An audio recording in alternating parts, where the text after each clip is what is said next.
रे मामा, breaking news आई है। राजस्थान में गैंग वॉर, लॉरेंस बिश्नोई के घर पर पुलिस का धावा और ताबड़तोड़ फायरिंग से हड़कंप। राजस्थान की रेत में जब भी गोलियों की गूंज सुनाई देती है तो समझ लीजिए कि यहाँ सिर्फ दो ताकतें आमने सामने खड़ी है। एक तरफ पुलिस का शिकंजा, दूसरी तरफ गैंगस्टर का खौफ। आज राजस्थान उसी मोड़ पर खड़ा है। एक तरफ लॉरेंस बिश्नोई जैसा नाम जिसकी दहशत सिर्फ पंजाब तक सीमित नहीं रही बल्कि दिल्ली, हरियाणा से लेकर राजस्थान तक फैल चुकी है, और दूसरी तरफ वह पुलिस जिसने अब तय कर लिया कि इस गैंगस्टर नेटवर्क को जड़ से खत्म कर डालने का है। हाल ही में दो बड़ी घटनाओं ने पूरे राजस्थान को हिलाकर रख डाला।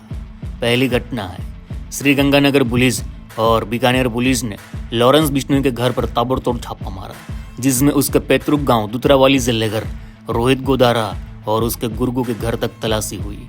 दूसरी घटना बीकानेर में कांग्रेस नेता धनपत चायल और व्यापारी सुखदेव चायल के घर पर 7 राउंड फायरिंग की गई, जिसकी जिम्मेवारी लॉरेंस बिश्नोई गैंग के गैंगस्टर हैरी बॉक्सर ने ली। दोनों घटनाओं को जोड़कर देखिए तो तस्वीर साफ हो जाती है। राजस्थान अंडरवर्ल्ड के सबसे बड़े युद्ध का मैदान बन चुका है।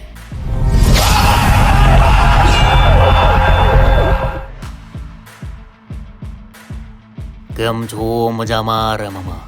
तो आज के न्यूज का ये पहला अध्याय है श्रीगंगानगर पुलिस और बीकानेर पुलिस का लॉरेंस के घर पर रेड और उसके गुर्गों पर रेड।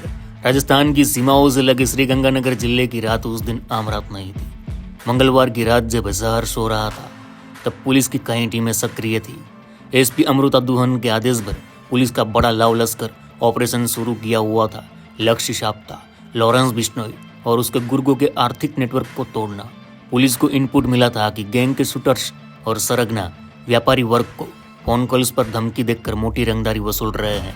यानी अपराध अब सिर्फ गोलियों तक सीमित नहीं था बल्कि पैसों का एक ऐसा खेल था जिसमें पूरा नेटवर्क जुड़ा हुआ था। पहली दबिश दुतरावाली गांव में।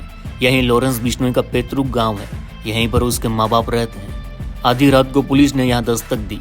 गाँव वालों की नींद टूटी तो देखा चारों तरफ जीपें खड़ी थी। हथियारबंद पुलिस जवान गलियों में तैनात थे। दरवाजे पर दस्तक हुई और तलाशी अभियान शुरू हुआ। गांव वालों की आंखों में सवाल था, क्या अब लॉरेंस बिश्नोई का घर भी सुरक्षित नहीं है? दूसरी दबिश गैंग के अन्य गुर्गों के घर पर। अमित पंडित, कार्तिक जाखड़ और विशाल पचार, ये वो नाम है जो राजस्थान पंजाब की क्राइम लिस्ट में सबसे पहले दर्ज है। पुलिस ने इनके घर पर भी सर्च अभियान किया। तीसरी दबिश बीकानेर के कालू थाना क्षेत्र में। यहाँ रोहित गोदारा का गांव है। गोदारा का नाम आज राजस्थान के टॉप गैंगस्टरों में शुमार है।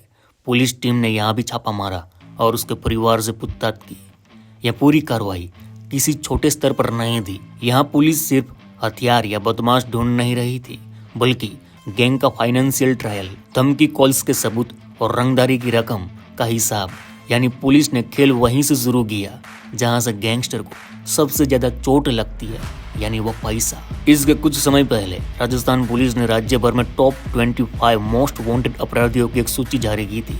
इस लिस्ट में लॉरेंस गैंग के कई नाम शामिल किए गए। गोल्डी बराड़, अनमोल बिश्नोई, रोहित गोदारा, महेंद्र उर्फ समीर मेघवाल, इन सब के नाम सामने आने के बाद संदेश साफ था, अब राजस्थान पुलिस बैक फुट पर नहीं बल्कि अटैक मोड पर है। श्रीगंगानगर और बीकानेर की इस रेड ने यह साफ कर दिया कि पुलिस अब गैंगस्टरों को सिर्फ पकड़ना नहीं चाहती रहे बल्कि उसका पूरा नेटवर्क ध्वस्त करना चाहती है। भी कुछ पिछले सालों में कुछ चीजें खरीदी हैं, उपकरण खरीदे हैं, जमीन खरीदी है, घर बनाया है, तो उसमें कितना खर्चा है, उसका जो पेमेंट है वो किस रूप में दिया गया है। ऐसे हमने 3 जगह और, जिसमें एक कार्तिक जाखड़, अमित पंडित 15Z और विशाल पचार श्रीगंगानगर शहर, यहां पर भी हमने इन 5 जगह पे लॉरेंस बिश्नोई, रोहित गोदारा, अमित पंडित, विशाल पचार और कार्तिक जाखड़, इन 5 जगह, इन 5 के घरों में हमने ज्यादा से ज्यादा जाब्ते के साथ और एक फाइनेंशियल ट्रेल की कार्रवाई को प्रभावी रूप से करने में और वहां पर पूरी डिटेल कागजी कार्रवाई करने की आज कल सुबह हमारी टीम्स 5 बजे सब जगह पर पहुंच के और हमने उसमें कार्रवाई की है। हमें पूरा इसमें विश्वास है कि हमें इसमें हम आगे जब बढ़ेंगे तो हमें कोई ना कोई फाइनेंशियल ट्रेल ऐसी मिलेगी जिससे हमें पता लगेगा कि वो जो पैसा है, एक तो वो इंटरनेशनल ही क्राइम हो गया है क्योंकि दूसरे विदेश में बैठ के और वो पैसे हवाला करके यहाँ से लेकर भी जाते हैं देश से, और वो किस रूप में वापस परिवारजनों के पास भेजते हैं, उसके बारे में हम पूरा इसमें अनुसंधान करेंगे।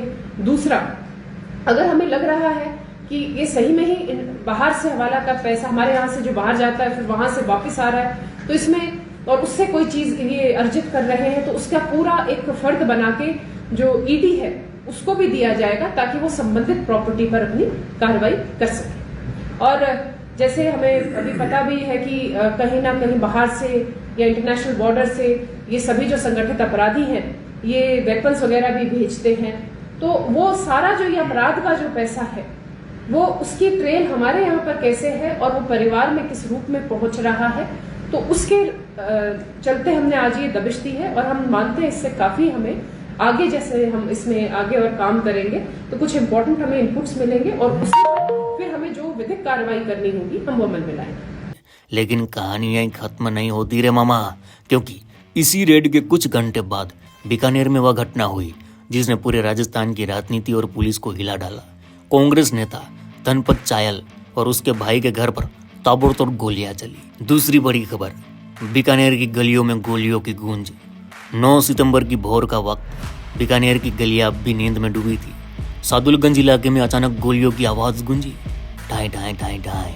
सुबह 4 बजे कांग्रेस नेता धनपत चायल और उसके भाई व्यापारी सुखदेव चायल के घर पर गोलियों की बरसात हुई। कांच टूट गए, दीवारें छल्ली हो गई और दरवाजों पर गोलियों के निशान उभर गए। लोगों की नींद टूटी और इलाके में दहशत फैल गई। किसी ने तुरंत पुलिस को सूचना दी, सर चायल परिवार के घर पर फायरिंग हुई। कुछ ही देर में एडिशनल एसपी सौरभ तिवारी मौके पर पहुंचे। टीम ने घर की तलाशी ली, गोलियों के खोखे उठाए और आसपास के सीसीटीवी खंगाले। फुटेज में जो तस्वीर सामने आई उसने पुलिस का सिर चकरा दिया। 2 बदमाश बाइक पर हेलमेट पहन कर आए थे। बाइक रुकी, गोलियां बरसी और फिर पलक झपकते गायब हो गए। फायरिंग की गूंज थमी नहीं थी कि सोशल मीडिया पर एक पोस्ट वायरल हो गई। ये पोस्ट किसी और की नहीं थी रे, बल्कि लॉरेंस गैंग के गैंगस्टर हैरी बॉक्सर की थी। उसने लिखा, ये तो बस छोटी सी वार्निंग है, अगर हमारी बात नहीं मानी गई तो अगली बार गोली सीधे सीने में उतरेगी। उसके साथ एक और नाम जुड़ा, सुंदर हंसी। हैरी बॉक्सर और सुंदर दोनों ये वारदात अपने सिर पर लेते हैं। यानी अब साफ हो गया था, बीकानेर की गलियां यूं ही गोलियों से नहीं गूंजी, बल्कि यह एक संगठित संदेश था, हमारे फोन की घंटी सुनो वरना अगले निशाने पर जिंदगी होगी। धनपत चायल खुद सामने आ गए और पुलिस को बयान दिया, कुछ दिन पहले मुझे फोन आया था। कॉलर ने खुद को रोहित गुदारा बताया। उसने कहा कि 5 करोड़ रुपये दो वरना जान से मार देंगे। धमकी साफ थी। गुदारा ने कहा कि उनकी हर गतिविधि पर नजर है। अब चायल परिवार समझ गया कि ये फायरिंग महज डराने के लिए नहीं थी, बल्कि रंगदारी के लिए भेजा गया खूनी पैगाम था। 15 से 20 दिन है जो मेरे पास एक व्हाट्सएप कॉल आती है, 3 से 4 बार मिस कॉल आती है। फिर मैंने उसको अटेंड नहीं किया, फिर लगातार फ़ोन आने पर मैंने उसको अटेंड किया। तो उस व्यक्ति ने अपने आप को रोहित गुदारा बताते हुए मेरे से जो फिरौती की मांग की। मैंने मना करने पर उसकी ओर से ये कहा गया कि अगर फिरौती नहीं दी गई तो तुझे तेरे पूरे परिवार को इसका भुगतान करना पड़ेगा। और मुझे सब पता है तू कहाँ कौन सी मीटिंगों में जाता है, मुझे पता है तू कांग्रेस का पदाधिकारी है, सब पता है मुझे। तेरा भाई कहाँ जाता है, क्या करता है, तो तुझे ये मान के चलना पड़ेगा, तेरे को मरना ही पड़ेगा अगर पैसे नहीं दिए तो। उसके बाद में है जो आज ये सुबह 4:30 बजे लगभग है ना 6 से 7 फायर है जो करके जाते हैं। 2 व्यक्ति मोटरसाइकिल पर आते हैं, हेलमेट लगाए हुए होते हैं और वो फायर करके चले जाते हैं ऐसे। फिर उसके बाद हमने जो CCTV कैमरे भी चेक किए, फिर हमने तुरंत प्रभाव से पुलिस को इत्तला दी। फिर पुलिस यहाँ आकर के मौके पर है जो सारी जानकारी जुटा रही है, कार्रवाई कर रही है इसकी। कितने रुपये फिरौती मांगी थी? लगभग 5 करोड़ की फिरौती उन्होंने रंगदारी है जो उससे मांगी। किसी गैंग पर शक है क्या? गैंग का उसने अपना नाम है जो रोहित गुदारा बताया।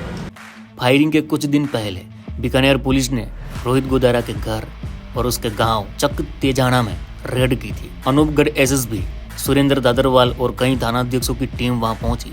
गुदारा के पिता और परिजन से पूछताछ की गई।